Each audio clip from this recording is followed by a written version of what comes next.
I love starter Pokemon. They are some of my favorite Pokemon from the franchise. But you know what's better than a starter Pokemon? A shiny starter Pokemon. So today, I'm doing something I've wanted to do for years. I'll be attempting to beat Pokemon Scarlet using only shiny starters. This isn't a Nuzlocke, but if any of my shinies faint during the run, then I'll have to Wonder Trade them away to a complete stranger at the end of the video, which will be devastating. But the shiny starters that are lucky enough to survive this run will be given away to one of you. So stick around to the end of the video to see who lives and who you could potentially win for yourself and how to win them. But now though, I need to find some shiny starters. It only made sense to start this adventure with the original starter trio. And our first shiny of the bunch was my personal favorite starter and favorite Pokemon of all time. I'm sure you can guess who it is.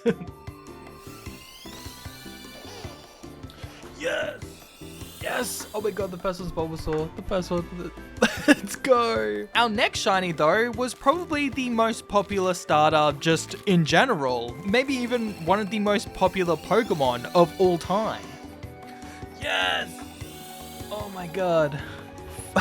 Finally another one. Which of course leaves us with just one more shiny Kanto starter to add to the team.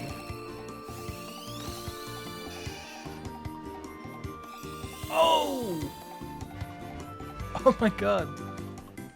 I looked over for a second, I was like, is that it or is it the lighting? But no, that's a green shell, baby! I've now collected all 3 shiny Kanto starters. We have Green, the trusty Bulbasaur, who will be a status spreading king with his powder moves. Then there's Blue, the Squirtle, who will evolve into a literal tank of a Pokemon that will be shooting out powerful water type attacks. And of course, Red, Pokemon's favorite child, who will be a great asset for the first gym. But you know who my favorite child is?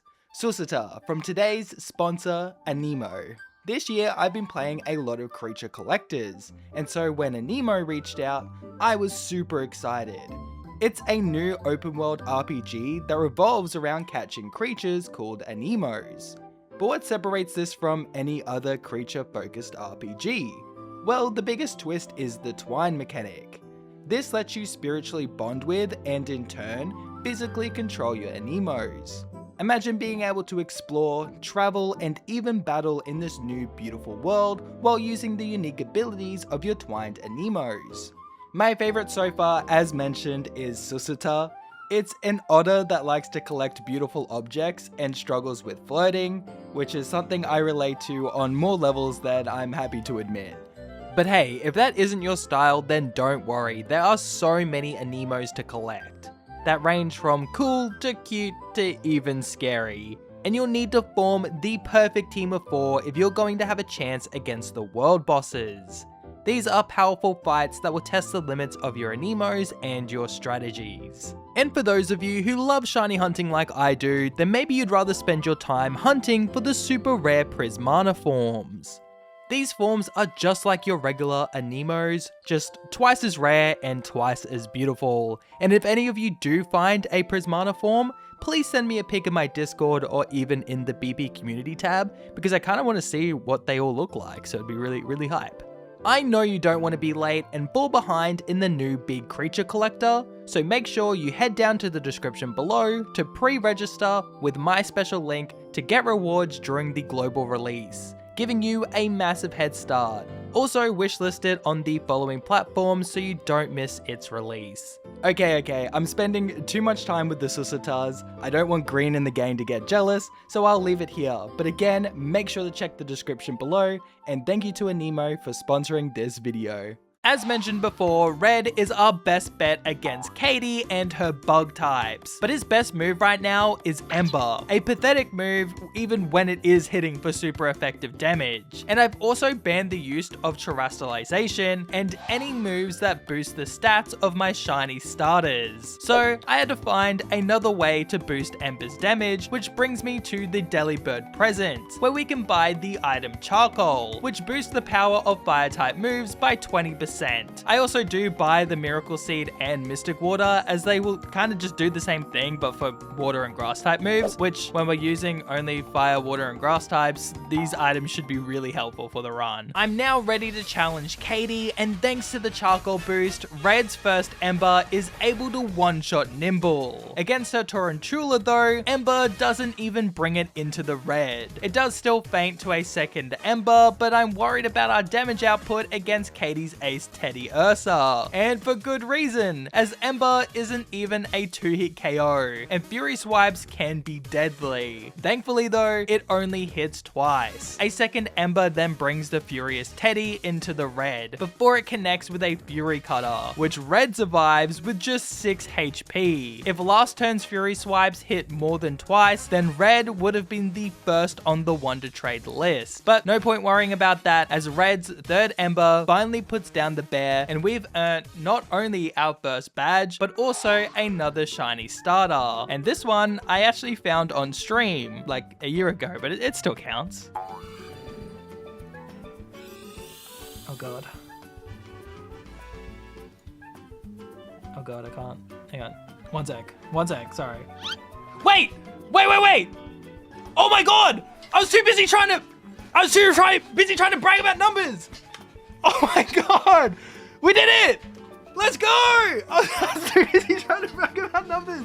I didn't even notice. Crystal the shiny Totodile is both super cute and extremely goofy. I mean, there are no thoughts behind those wide, empty eyes, but he's happy to be here nonetheless. I mean, I hope so anyway. I hope he's happy with us. This also feels like a great time to mention how I'll be getting new shiny starters. And to make sure I don't have too many options, I decided that I get to add another shiny to the team after beating a gym leader, which means we should get at least one shiny from every generation. And with our team now having 2 water types and 1 grass type, I was pretty confident that we wouldn't be sending away any of my shiny starters to Wonder Trades. But this battle would end in disaster. I led with blue, and Clorf outspeeds and hits a nasty Vice Grip, while our water gun is tickling the giant crab. It then lands a Rock Smash, not only lowering blue's HP to dangerous levels, but it also gets the defense drop. And to make things even worse, Water Gun triggers the Titan's Anger Shell ability, boosting its already insane damage. My only option was to switch out into green, but this is where things went just horribly wrong. Oh my god! Oh, I accidentally pressed A too many times! Oh my god, no. No! I don't want to give green away. No. No. What am I doing? Okay, Crystal. You just need to live 1 hit, please. No shot, dude. This isn't even phase 2. Live! Oh my god, you took that like a beast. I should switch into Crystal. What am I doing? Oh my god, dude. What the? Green, no. Okay, we still get to use it for the rest of the video, but now I have to give it away, which is just annoying. We haven't even gotten to the second gym badge, and I already have to Wonder Trade away a shiny starter, and it's my favorite starter. It was clear that I needed to take this Titan more seriously if I didn't want my shinies being sent away to strangers. So I did some grinding to train Blue up to level 16, where he evolves into Wartortle, not only getting a boost in stats, but also learning the much stronger move Water Pulse. So surely, with this upgrade, Blue could handle phase 2 with no problems. Honestly though, Clorf was still doing massive damage, and I was getting nervous that we might not be able to make it through this battle without another shiny fainting. But Arven and his Shelter came in clutch by using Life Dew, which keeps Blue at full HP as he fires off 3 water pulses, defeating Claw. And in a very bittersweet moment, Green evolves into Ivysaur. Now I don't know if this is a case of knowing that I have to trade it away, or if I just forgot forgot how good shiny Ivysaur looks in this game. It's just such a pleasant green coloring that like really helps the yellow bulb pop even more. Such a gorgeous shiny that I'm gonna have to give away to some complete random on wonder trade. Red was feeling left out, being the only one of the original trio to not be evolved. So after brutalizing a Sunflora, he's able to join his brothers in the awkward teen stage. Is it everything you wished for, Red? Also, I'd like to comment on this shiny, but he's getting hella photobombed right now. Like, I didn't know Shiny Charmeleon had all those flowers, bro. That's sick. That's awesome. I didn't know. Well, with his fire typing and newly boosted stats, Red should have this badge in the bag. The only problem is Red's strongest move is still Ember, which is enough to take down Brassius's baby grass Pokemon, but Sudowoodo is a much bigger threat. Not only sporting more bulk, but it's also packing the super effective rock throw, and Ember once again is falling short of a 2-hit KO. The tree then uses Trailblaze, which isn't rock throw, but it does boost its speed. Despite the speed boost though, I'm pretty confident that Red will still move first, so a second Ember brings it into the red, but after a second Trailblaze, it's now at +2 speed, and I'm less confident Red can outspeed it here, so I send in Green, who quickly gets a concussion from all the rocks dropped on his head, and he faints. He's gone. He's dead again. Well, now I'm in a real sticky situation, as Sudowoodo can hit the rest of our team for super effective damage. My only real option here is to send in our bulkiest soldier. So Blue enters the battle, tanks a Trailblaze like a beast, and then retaliates with a bite, getting the KO and winning us the second badge. With a new gym badge in hand, I can now get a shiny Gen 3 starter. But this was a super hard choice, as all 3 Hoenn starters are super cool and have really good shinies. Well, except for Blaziken. So it was a hard choice between Trico and Mudkip. And I know I just picked up a water type, but I decided to pick Mudkip nonetheless.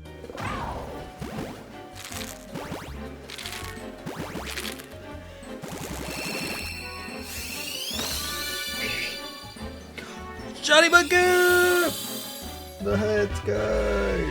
Sapphire is so adorable. Look at her. She's tiny, purple, and happy. I'm sure she'll be this cute the whole run. Oh god, what is that? Yeah, Marshtomp is just a tiny bit odd looking in 3D. I mean, it's pretty cute in the 2D era. Like, actually one of my favorite second stages when I look at its 2D art or sprites. But 3D, it just looks so, I don't know. I don't think there's a word to describe the vibes it's putting off right now. Well, let's look at a cool second stage starter instead, as Crystal finally gets to evolve into Croconaw. And it looks so dope. And it's weird, but I feel like Croconaw isn't talked about often, despite how cool it looks for a second stage starter Pokemon. I think it's probably because you spend the least amount of time with it in Johto, because it evolves late and then evolves early, but I don't know. Cool Pokemon that we need to talk about more. More reps on Croconaw. Well, looks don't matter in a Pokemon battle, so let's see how our new starters handled the overwhelming threat of the Sky Titan. I lead phase 1 with Crystal, and he tanks a Pluck far better than I thought he would. And Ice Fang is doing really solid damage in return. And though he is brought down to red HP, he's able to hold on, beating phase 1 with a third Ice Fang. This Titan is annoyingly unique though, as it's the only Titan that doesn't let you heal between phases. So Crystal leads phase 2 with just 11 HP. Yeah, I'm getting him out of there. Sapphire tags in for her water sibling, and just like Crystal, she's tanking these attacks like a beast, while also being able to fire back with a super effective Ice Punch. Wing Attack does hit a bit harder, but Sapphire returns the favor and lands a critical hit. This does more than enough damage for Arven Snackley to finish off the Titan with a smackdown, putting the giant bin chicken to rest. The Sky Titan ended up being pretty easy, which has eased my prior nerves about the battle against Giacomo, the first Team Star boss. I lead this battle with Red, who has finally graduated from using Ember and now has the much stronger Fire Fang, which can handily deal with Pawniard. This means Giacomo's Starmobile is off the highway and onto the field. This thing is a monster, and even though I can't use moves that boost the stats of my shiny starters, I can use moves that lower the stats of our opponents. So Red covers the Starmobile's windscreen with smoke to lower its accuracy. This one singular accuracy drop instantly swings the battle into our favor, as the Starmobile misses 3 attacks in a row against Blue, as he's able to land 3 tail whips before being put to sleep by a wicked Torque. Though, that's only fair, he did just dodge 3 attacks in a row. You know what? It's fair enough. With Blue taking a nap, it was time to switch into Sapphire. She isn't as lucky and is forced to tank 2 wicked Torques, while only landing some small chip damage with Rock Smash. I then have to switch Sapphire for Crystal, who is hit by a wicked Torque and is put to sleep. This battle has suddenly gotten super dicey, with 3/4 of the team either having low HP or having a nap. I feel like I'm forced to stay in with Crystal, and the first turn she stays asleep and another wicked Torque connects. Leftovers is literally only reason she's still at green HP.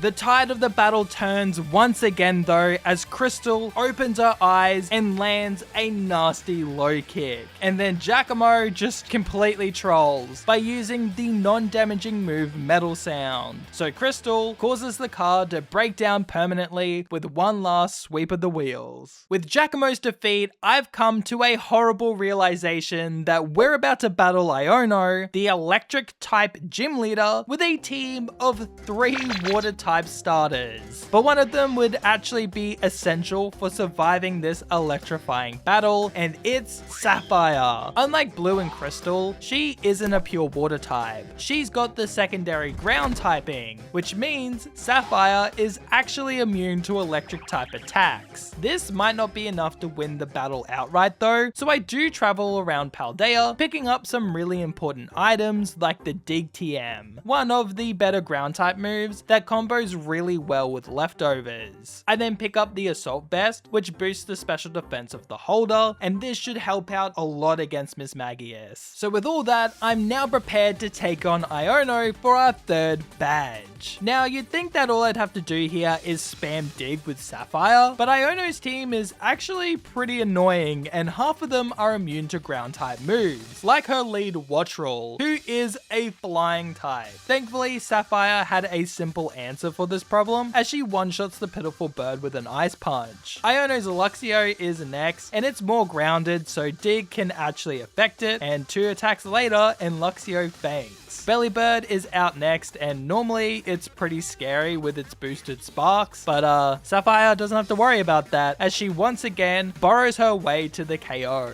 leaving Iono with her ace Miss Magius, another levitating foe that floats above the ground, making Dig just completely useless. To make matters worse, Miss Magius loves to spam Confuse Ray, and well, as you and I know, Sapphire is not much of a thinker, so she succumbs to the confusion and hits herself. Hex then smacks the poor confused girl, but she locks in to land a Water Pulse, and as some form of karma, the Water Pulse confuses Miss Magius. Sapphire has done more than enough this battle and has earned the chance to rest, so I switch her out for Green, who abuses not only Miss Magius's confusion as it hits itself, but he also abuses the power of Assault Vest, allowing him to just gobble up these hexes. And with a couple of seed bombs, we've defeated Iono and earned our 3rd gym badge. Before I reveal our next shiny starter though, I have a quick favor to ask. If you're enjoying this video, please consider hitting that like button and subscribing. Many people have told me that watching my videos boosts their shiny odds by like 12 million %. And while you're down there, let me know who your favorite starter is and have a guess at the naming theme of this video. If you guess it right, or if your starter choice is absolutely based, then I'll heart your comment guaranteed. Okay, I know the suspense is killing you. I will now reveal which Gen 4 shiny starter I'll add to the team. And when you think about it, the choice was obvious. Meet Pearl, the shiny Turtwig. Oh, shiny Turtwig! Yippee! Pearl won't be super helpful for the next 2 battles, but trust me, he'll get his time to shine soon. But now though, it's up to Blue to put out Mela's flames. And this battle is always pretty easy if you have like any water type on your team, and I have 3. But really, I only need Blue, as he's able to counter Torkoal's Drought with Rain Dance, boosting the power of his Surf, allowing it to easily wash away Mela's team. We then quickly head over to the Earthworm Titan, and Red has come such a long long way from his days of using weak little embers against tiny little bugs, as now he's burning up metal bugs with the much cooler flamethrower, turning this titan from an earthworm to a Chris worm. Okay, with all that out of the way, it was time to put the spotlight on Pearl, who is now evolved into a Groddle. Definitely negative points in terms of cuteness, but hey, he should be able to crush Kofu's water types. Well, actually, Kofu's Veluza hits us pretty hard with super effective plucks. Thankfully though, Pearl's Mega Drain is able to heal back a bit of the damage while taking it down, and so Kofu sends in his Wog Trio, and it also outspeeds Pearl. It isn't doing nearly as much damage, so I was confident that Pearl could just keep healing through it, but its next headbutt flinches poor Pearl, forcing him to then tank an extra attack, bringing him dangerously close to being put on the Wonder Trade list. However, Pearl doesn't flinch this time, so one more Mega Drain gets the KO and heals us up a little bit, and now Kofu is left with his ace. Now, I know Pearl is pretty slow, but so is Kofu's ugly crab, so I thought Pearl could just outspeed here, but the crab moves first, but it misses Slam, and just like that, it's wraps, baby, as Mega Drain heals Pearl out of range of another Slam, and Razor Leaf gets the KO, earning us our 4th gym badge and our Gen 5 shiny starter. But I'm going to put that on hold for now, as Pearl evolves into Torterra, who will be incredible for the upcoming fight against Atticus. Pearl wasn't the only shiny to fully evolve here though, as Green evolves into Venusaur. Just look at this beautiful big frog. He's so freaking perfect. Oh, and Crystal also evolves into Feraligatr, and this Pokemon is just cool, okay? And the shiny is so good. The blue, like the darker blue spikes against the lighter blue is so simple, but it works so well. Plus, it's a huge crocodilian. Like, how can you not love this guy? Okay, enough admiring my amazing shinies. It's time to take on the worst battle in all of Pokemon. It's Atticus time. Thankfully though, Atticus is somewhat easy to deal with this time around, thanks to Pearl's powerful stab Earthquakes, which are able to one-shot his first 3 Pokemon. I do mean somewhat though, as Pearl does take quite a bit of damage in the process, so he's not looking too healthy when the Starmobile joins the battle. One Noxus Talk instantly puts Pearl down to red HP, and Earthquake doesn't even bring the Starmobile into the yellow. And I really don't think I could afford to switch anyone in here, so I make the tough decision to let Pearl faint. And so, Pearl, the Torterra, will be the second shiny I'll be Wonder Trading away. This sacrifice lets me bring in Sapphire, and to be honest, she's tanking these Noxus Talks like a beast. So I'm kind of starting to think I would have been fine to switch her in earlier. Oh well, is what it is, as Sapphire takes hit after hit until the damage from Earthquake finally sticks, and the Starmobile breaks down. Well, that's a second grassy boy that will be lost to a random Wonder Trader, which is a sad thought that I don't want to dwell on for too long, so I will now finally reveal my Gen 5 shiny starter, and my pick was Tepig. There was one huge problem though. You see, so far these shiny eggs have ranged from about quick to like on odds, you know, like either fast or yeah, that's about right. Tepig, however, took me the better part of 30 hours to hatch. That's not including the time it took to collect the eggs. That's just hatching. And I was so shocked when it finally showed up that I was literally speechless.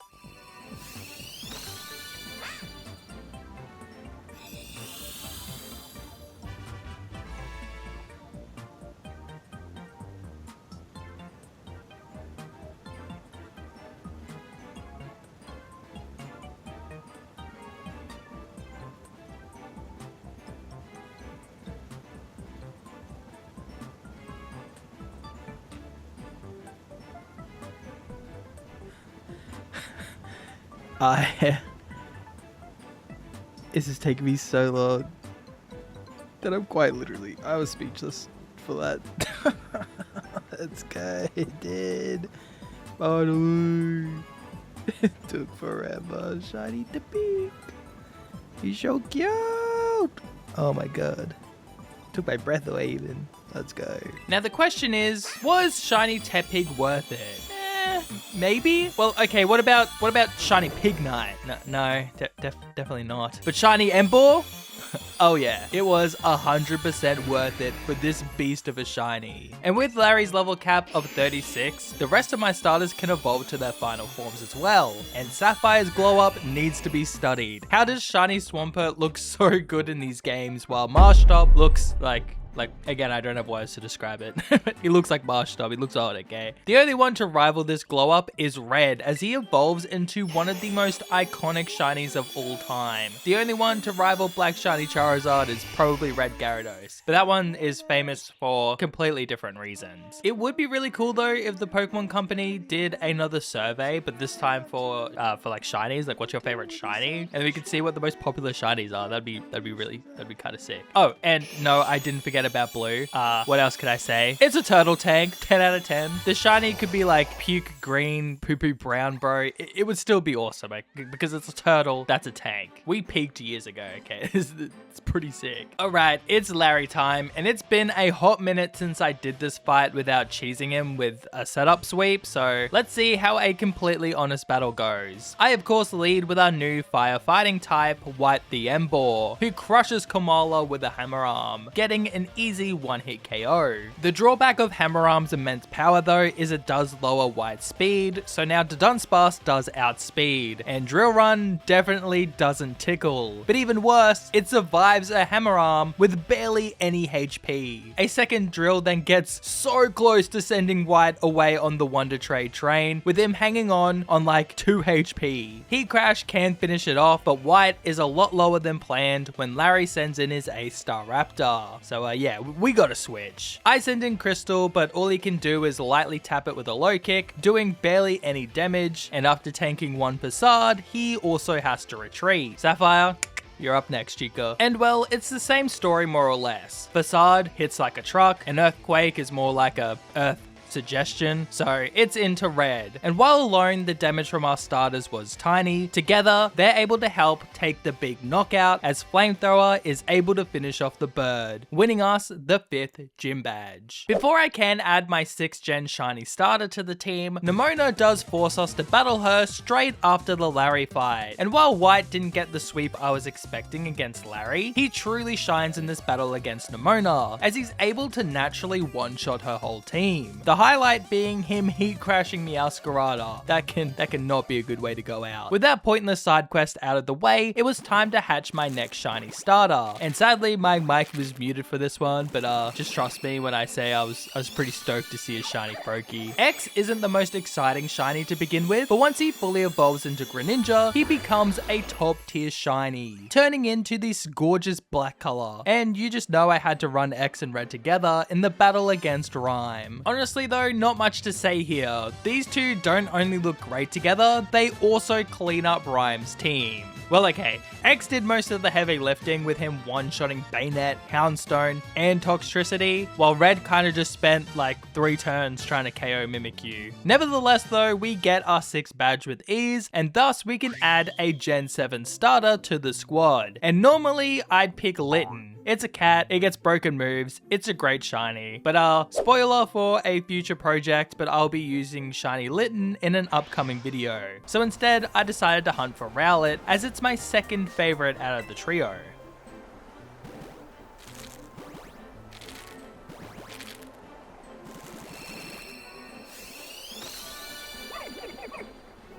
Oh, let's go, baby! Woo! Finally! Look at him! He's so cute! Oh my god. It's over. Dude, these Tepig and Rowlet have just really been... Oh, it's been tough. It's been tough. Alright. Okay, I was not ready for what was about to happen. You see, I hatch all of my spare eggs from these egg hunts so I can make room in my PC for, well, more eggs. And while hatching my spare Rowlets, I got a 2nd shiny. I got a 2nd one. This is cute. This has happened to like Litten before. Why does it keep happening with the Gen 7 starters? I was just getting rid of the other eggs. Oh, yeah, well, you know, join the Discord. I'll be giving away a shiny Rowlet. And probably all the other shinies they catch in this, but this shiny Rowlet definitely. Well, that was super epic, and Rowlet might just be objectively the cutest starter of all time. Not the one I personally find the cutest, just like objectively cute. And I used to hate the second stage for this line, but Dartrix looks so good, especially its shiny. I can't tell if it's always looked like this goated or if they changed something in Scarlet and Violet. Maybe I was just hating for no reason before, I don't know. But Dartrix is a dope shiny, and Moon continues to be dope once he evolves into Decidueye. This design just has like no right going this hard. Like easy 9 or 10 out of 10 Pokemon. Such a good design. I was pretty excited to test my new shiny against Tulip, but once again Nemona gets in our way, and this battle would not be as easy as last time, and it would end in tragedy. I tried to do the good old white sweep, and well, he does KO Lycanroc pretty easily, but her Sligo has rain boosted water pulses, and I was kinda just not paying attention, like at all. So white tanks 1, then heals up a bit with a Drain Punch, and then I press Drain Punch again. Ah! What? Dude, it was a Dude. That took me over 30 hours to hunt. So now we're gonna freaking... Oh, whatever.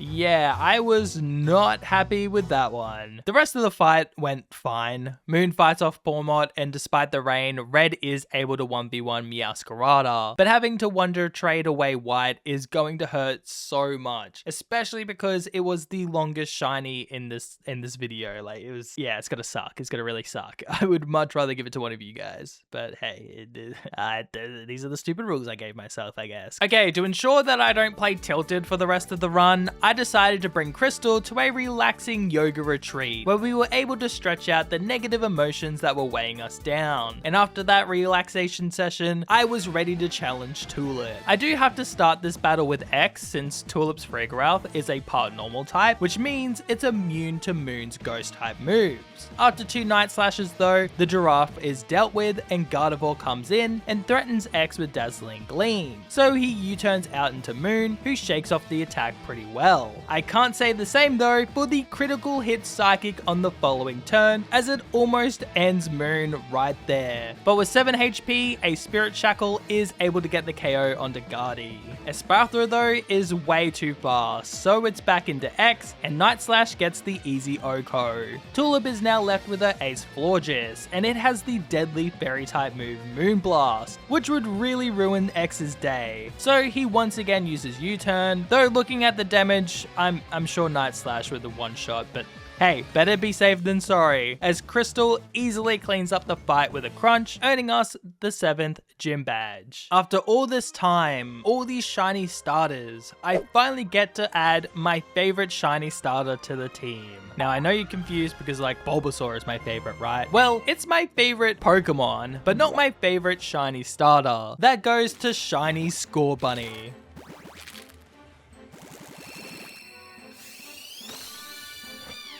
Oh, let's go, baby! Again! Oh my god, same day as Rowlet. Yippee! Ah! This is... I don't know why. One of my top 3 shinies. It's so good. I love it. Sir? Sir?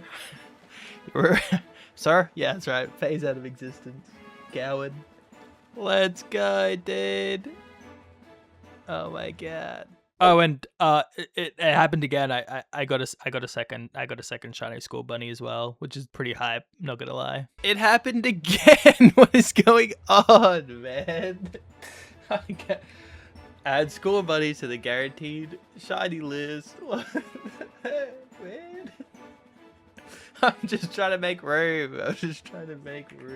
I do want to make something very clear. By no means is Cinderace my favorite shiny starter. It's just Scorbunny. I mean, look at this little guy run around. He's so freaking cute. And I really adore the colors of shiny Scorbunny. I couldn't tell you why, it just kind of tickles my little head, okay? Sadly, Sword would have to evolve into Cinderace. And while I don't hate this Pokemon, my fondness for it does not compare to my love for Scorbunny. But I will say it is a great Pokemon, though Sword will be on the bench for this upcoming Titan fight. Well, calling it a fight is a bit of a stretch, as Sapphire just kind of surfs and punches it to death with no real problems. Congrats Sword, you're back on the team, buddy. And not only that, but thanks to your fire typing, you're the ace of this battle for the final gym. It's like he's some kind of Cinderace. Anyway, enough playing around. Sword does absolutely cook Grusha with just like Pyro Ball and high jump kicks, just kind of nuking all of his Pokemon. Which means we get our last shiny starter, and it's another personal favorite of mine, as Violet, the shiny Sprigatito, is our final team member for today.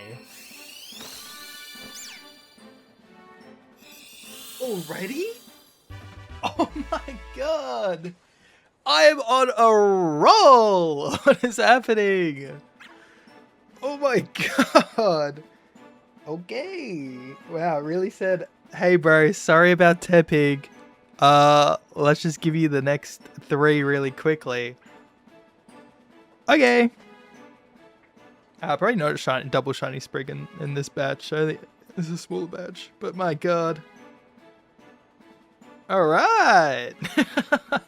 Sprigatito is my 3rd favorite starter. I mean, it's a grass cat that likes to smell flowers, and like when it needs, it releases nice smells that are noted in the Pokédex to be very therapeutic. How could I not fall for this little cutie? I also adore Meowscarada, not only from a design perspective, but also just how it plays in general. It's such a fun Pokemon to use. I mean, a fast grass type that has a guaranteed crit as its signature move, plus a pretty fat move pool, makes this Pokemon kinda really dope to play with. Dope as Violet may be, he won't be showing up in the battle against Ortega thanks to his dark typing. That's okay though, because Green is here to pick up the slack. Well, kind of anyway. Green has been a bit of a slack himself this run, and this battle was no different. I mean, he does take down Ortega's actual Pokemon, but he falls short against the Starmobile, and he's taken down before landing a single attack onto it. It was a good effort, Green. It really was. To be honest, the rest of our starters don't really have a good way to hit the Starmobile for super effective damage, so I just send in Pearl to try and soften it up a bit with Earthquakes, though he is also quickly taken down. This just paved the way for Red, who messes up his chance to get the KO by hitting himself in the face twice in a row, landing only 1 out of 3 attempted flamethrowers. Alright, well, they don't call Sword an ace for no reason, so he comes in and with a Pyro Ball and Quick Attack, we've defeated Ortega, which means Violet gets to start in her very first battle against the final Titan Dondozo. And as always, the Dondozo part of this Titan is actually pretty easy, with 2 Flower Tricks taking down phase 1 and 2. Tatsugiri, however, is where this fight becomes a bit of a headache. Violet though is kind of the GOAT, and his meaty move pool means he can hit it for super effective damage with the fairy move Play Rough, doing a big chunk of damage. It does fire back with an equally powerful Dragon Pulse, and even the GOAT is an immortal and I'd rather not want to trade him away, so Violet ducks out with a U-turn. Green replaces him, but to be honest, Arven's Greedent has already done most of the work, so a Sludge Bomb gets the KO onto the final Titan, leaving only the final Team Star boss. Aries' team is incredibly strong, and I normally get past this battle with just like pure cheese, but since I can't use setup moves this time around, it's my first honest battle against Aerie in a good while. It was meant to be anyway, but it kinda ended up feeling like anything but honest, honestly. You see,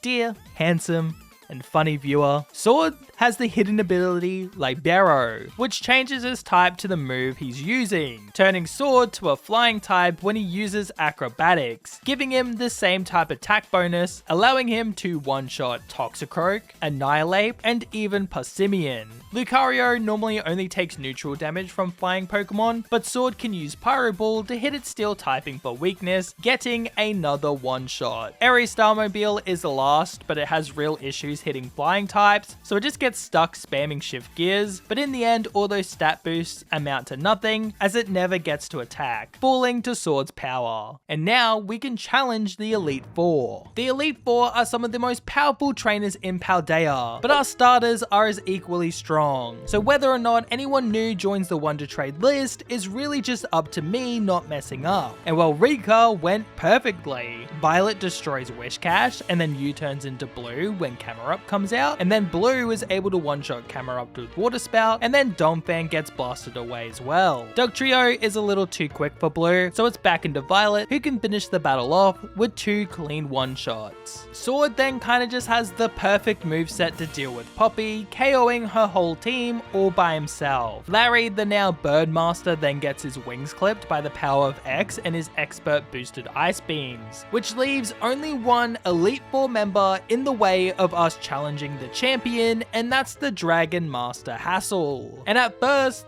this was just looking like a repeat of the Larry battle, as X was just taking KO after KO with ice beams. But then, Ice Beam doesn't one-shot Paxcalibur, and a Terra boosted Glaive Rush is more than enough to seal X's fate, resigning him to a stranger as he is taken down. Crystal can finish it off with an Ice Fang, but having to Wonder Trade one of the best shiny starters is a heavy blow. After all that, we finally made it to the champion Geeta. And I won't lie, Geeta is probably the easiest champion in the franchise. But I'm also kind of bad at the game, so let's see how this goes. Geeta leads with Espathra, an easy target for X's Dark Pulse, getting a cheeky little Oko. Go-Goat is a next, but it's easy to deal with as I U-turn into white, and a Flamethrower quickly sends the goat back into its Pokeball. Avalugg is then sent out, but its weak special defense means Flamethrower is able to claim a second one-hit KO.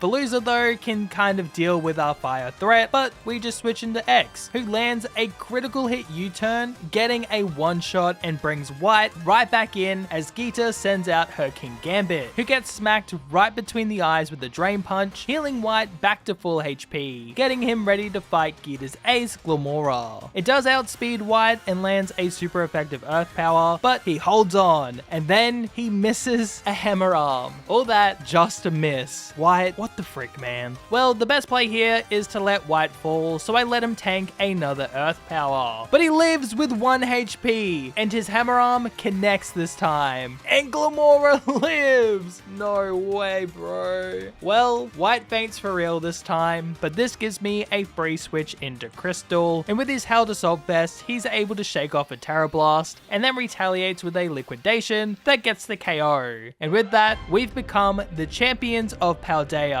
using only shiny starters. But the run isn't over, as the final battle is all the way down in Area 0. But to get there, we need to beat our friends in battle. These are all fights that I again normally use setup to beat, so it'll be interesting to see how I handle them without resorting to the same usual tricks. Normally I do like to start with Arven since he tends to be the easiest, and it seems to be the case here as well. And White instantly makes a dent into his team early by beating both Greedent and Garganacl. Sadly, he is choice locked into Drain Punch, so using his fire moves to beat Toadschool isn't an option. So predicting an Earth Power, I switch into Crystal, who tanks the special attack like a beast, thanks to his Assault Vest. But I didn't know that Toadschool had the physical grass move Power Whip, which bypasses the boost from Assault Vest and does super effective damage. Thankfully, Crystal is a hardy fella, so he lives and retaliates with a 4x super effective Ice Fang that just rips the squid apart. From here, the battle is easy. Sword one-shots Scovillain, X one-shots Cloyster, and White can finish off the newly revived dog with some Drain Punches. My next opponent of choice was Clavel, who in my opinion has a pretty strong and well-rounded team, so I'm curious how my shiny starters will handle this battle. And it's a bit of a shameful start, I won't lie, because X fails to one-shot Oranguru as it sets up a Reflect, which I won't lie, I didn't actually notice when doing the battle. Hopefully, it won't be an issue. For now, X can get the KO with U-turn as I send in Violet and Clavel responds with his Abomasnow. This is an awful matchup for Violet, so he U-turns into Sword and Abomasnow uses Aurora Veil, boosting the defense of Clavel's team even further. But it isn't enough for it to live a Pyro Ball from Sword, nor does it protect Houndoom. I guess screens can only boost a 4x super effective and base 50 defense stats so far. Poltergeist is a different story though, as Pyro Ball doesn't even half shot the teapot and then it burns Sword, cutting his attack in half. Thankfully, X isn't worried about being burnt, so he comes in and finishes it off with a Dark Pulse. Ice Beam then lets X 1v1 the icon Amoongus, and Clavel is now down to his ace Quaquaval. This quirky bird is a pretty proficient attacker, and it even gets close to KOing Green, but he hangs on, and an Overgrow boosted critical hit Petal Blizzard obliterates the Duck. And from here, the other two fights are kinda barely worth mentioning. I already have to wonder trade away 4 shiny starters, and I don't want to add any more to that list, so I needed to play perfectly in this final battle. Luckily, my shiny starters are kinda cracked for this fight, and I lead this final battle with the Pokemon that took lead in our very first gym fight, Red the Charizard. And it's extremely fitting as Sada sends down her Ancient Bug. This time though, we aren't forced to use weak fire moves, as Flamethrower turns the oversized Pest to Ash. Sada then sends in her Flutter Mane, but I know it's going to use Thunderbolt or Power Gem, so I send in Sapphire, who is immune to Thunderbolt, and with Assault Vest, Flutter Mane's non-electric moves won't hurt that much either. And with one Earthquake, she's able to one-shot one of the strongest Paradox Pokemon.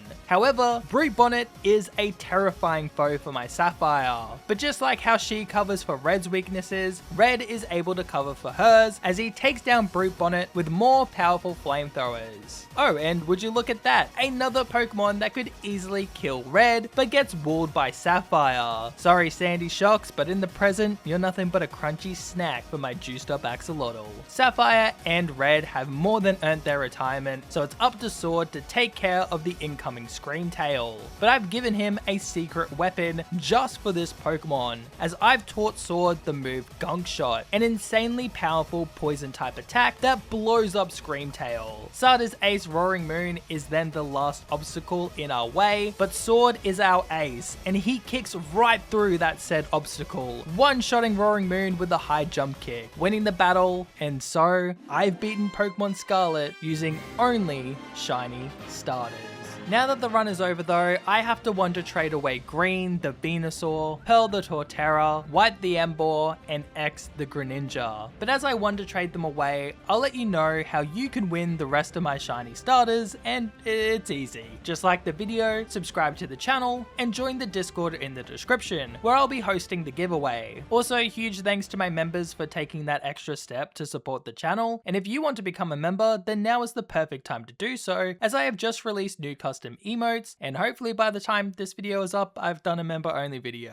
Anyway, thank you all so much for watching, and as always, be kind and stay safe. Bye!